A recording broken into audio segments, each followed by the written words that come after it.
What in the name of reason does this nation expect of a people poorly trained and hard-pressed in severe economic competition, without political rights, and with ludicrously inadequate common school facilities? What can it expect but crime and listlessness, offset here and there by the dogged struggles of the fortunate and more determined, who are themselves buoyed by the hope that in due time the country will come to its senses?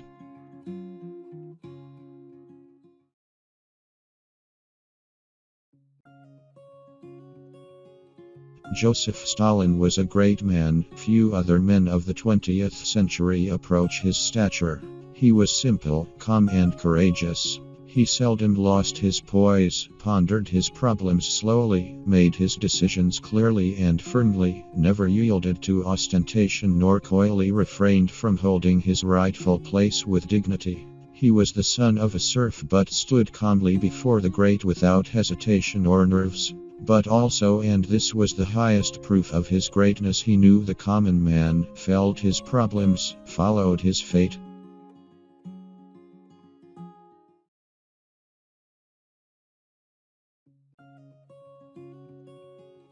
And herein lies the tragedy of the age. Not that men are poor, all men know something of poverty. Not that men are wicked, who is good. Not that men are ignorant what is truth. Nay, but that men know so little of men.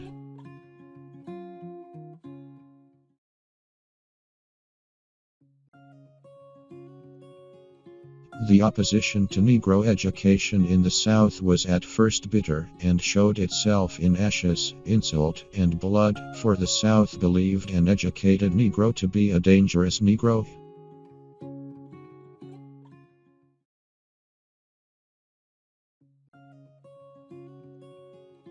The white economic and political elite often failed to recognize blacks as American, just as blacks often failed to recognize their potential for advancement outside of the limited opportunities afforded them by whites.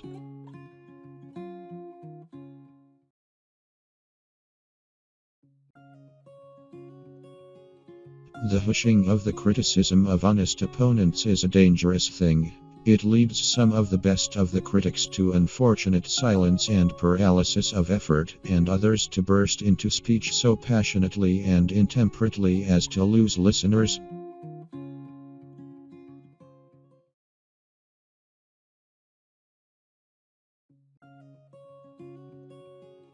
We are training not isolated men but a living group of men, nay, a group within a group. And the final product of our training must be neither a psychologist nor a brick mason, but a man. And to make men, we must have ideals, broad, pure, and inspiring ends of living, not sordid money getting, not apples of gold. The worker must work for the glory of his handiwork, not simply for pay. The thinker must think for truth, not for fame. And all this is gained only by human strife and longing, by ceaseless training and education, by founding right on righteousness and truth on the unhampered search for truth, and weaving thus a system, not a distortion, and bringing a birth, not an abortion.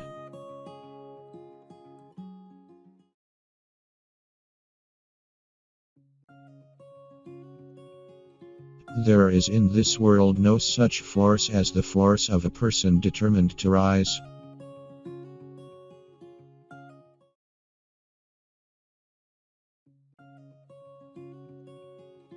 The human soul cannot be permanently chained.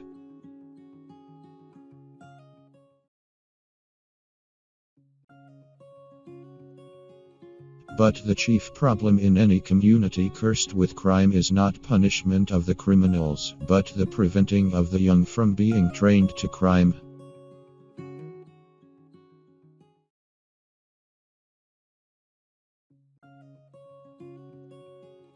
We have come to a generation which seeks advance without ideals, discovery without stars.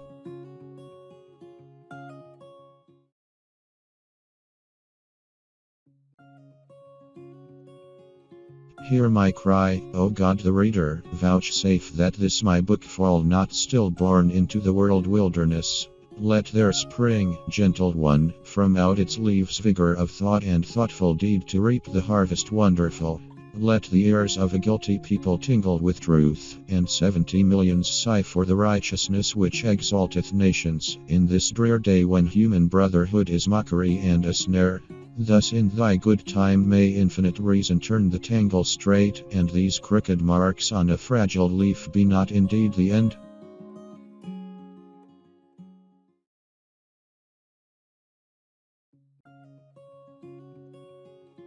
Then it dawned upon me with a certain suddenness that I was different from the others, or like, mayhap, in heart and life and longing, but shut out from their world by a vast veil.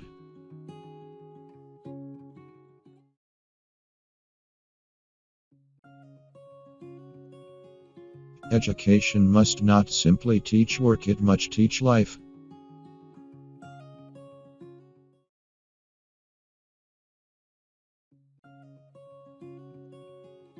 But back of this still broods silently the deep religious feeling of the real Negro heart, the stirring, unguided might of powerful human souls who have lost the guiding star of the past and are seeking in the great night a new religious ideal. Someday the awakening will come, when the pent-up vigor of 10 million souls shall sweep irresistibly toward the goal, out of the valley of the shadow of death, where all that makes life worth living, liberty, justice and right, is marked for white people only.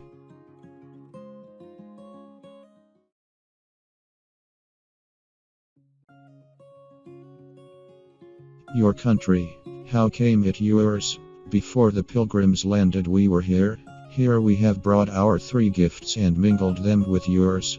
A gift of story and song, soft, stirring melody in an ill-harmonized and unmelodious land. The gift of sweat and brawn to beat back the wilderness, conquer the soil, and lay the foundations of this vast economic empire 200 years earlier than your weak hands could have done it. The third, a gift of the spirit. Around us the history of the land has centered for thrice 100 years. Out of the nation's heart we have called all that was best to throttle and subdue all that was worst. Fire and blood, prayer and sacrifice have billowed over this people, and they have found peace only in the altars of the God of right. Nor has our gift of the Spirit been merely passive. Actively we have woven ourselves with the very warp and woof of this nation. We fought their battles, shared their sorrow, mingled our blood with theirs, and generation after generation have pleaded with the headstrong, careless people to despise not justice, mercy, and truth, lest the nation be smitten with the curse. Our song, our toil, our cheer, and warning have been given to this nation in blood brotherhood. Are not these gifts worth the giving? Is not this work and striving? Would America have been America without her Negro people?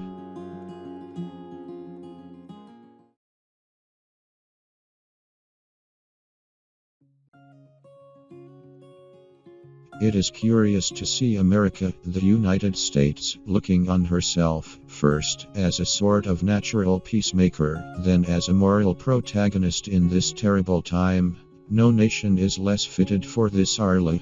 For 2 or more centuries America has marched proudly in the van of human hatred, making bonfires of human flesh and laughing at them hideously, and making the insulting of millions more than a matter of dislike, rather a great religion, a world war cry.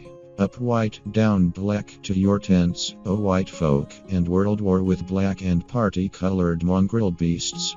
Instead of standing as a great example of the success of democracy and the possibility of human brotherhood, America has taken her place as an awful example of its pitfalls and failures, so far as black and brown and yellow peoples are concerned.